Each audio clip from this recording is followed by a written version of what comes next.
তার নাম সালাম এবং আব্দুল সালাম কিংবদন্তি সম্পাদক।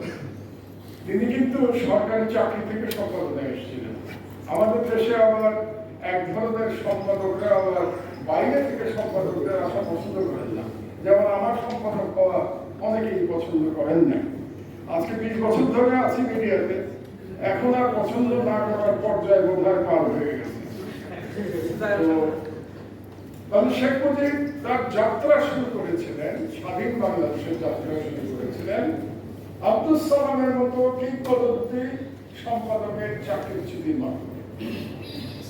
এই কথাটা আমি এই জন্য বললাম যে বাংলাদেশে আওয়ামী লীগের ইতিহাস হচ্ছে অটোক্রেসি থেকে ফ্যাসিজমের ইতিহাস, একনায়কতন্ত্র থেকে ফ্যাসিবাদের ইতিহাস হচ্ছে বাংলাদেশের আওয়ামী লীগের ইতিহাস।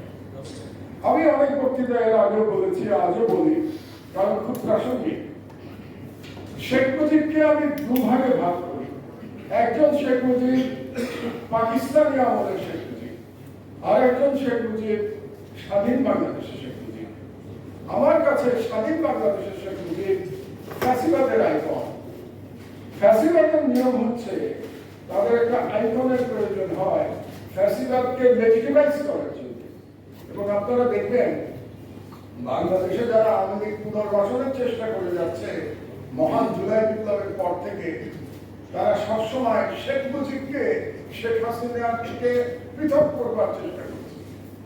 আসলে কিন্তু শেখ মুজিবের সাথে শেখ হাসিনার কোনো পার্থক্য নাই।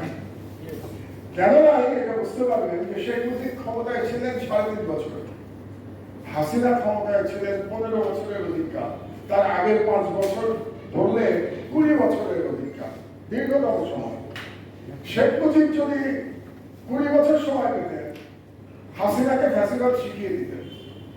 সুতরাং আজ যারা শেখ মুজিবকে হাসিনার থেকে বেটার পলিটিশিয়ান, বেটার পার্সন প্রমাণ করে আওয়ামী লীগকে পুনর্বাসন করতে চায়, তাদেরকে আমি পরিষ্কার করে বলতে চাই, শেখ মুজিব আমার কাছে একজন ফ্যাসিবাদের আইকন ছাড়া কিছু না। এবং ফ্যাসিবাদের আইকনকে পুনর্বাসিত করার কোনো সুযোগ নেই, এটা আমাদের স্মরণ রাখা দরকার।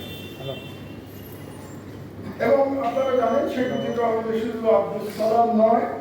আমি কেন আলোচনা করছি শেখ মুজিব নিয়ে? কারণ হচ্ছে আমরা কিন্তু প্রধান আজকে যে কারণে এখানে সমবেত হয়েছি সেটা 16ই জুনকে উদযাপন করবার জন্য।